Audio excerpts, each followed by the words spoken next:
केंदा अछन सबे मुझे कचा चनार कचा आलू रे एंता करी तरकारी बनाली जे घर लोग खे करी पूरा खुश हो गले।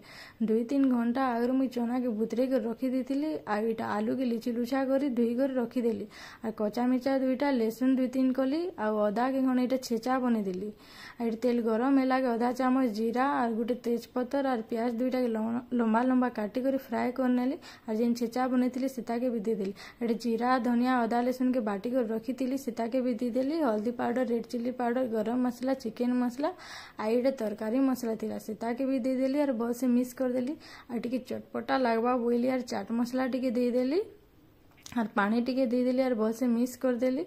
देखुन तेल बाहरी आइला ना मसला रेडी हैला के आलू चना के दे देली और स्वाद अनुसार लुण दे देली और बहुत से मिक्स कर देली।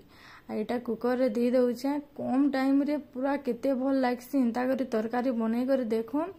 एटा 2-3 सीटी हेबार तक मुई बसाबी गुटे 2 सीटी हे गला बेले एटा मुई देखो काढ़ी कर देखे दउछे केते सुंदर दिसते जे रेडी ही गला मोर चना आलू तरकारी केते कम टाइम रे हेल्दी आउ टेस्टी तरकारी पूरा बहुत भल लागसी एंता करी बनो। और जेन माने मोर वीडियो के नुआ देखुछन जे प्लीज सब्सक्राइब लाइक और मोर वीडियो केंता लागला जे कमेंट करूँ। Thank you.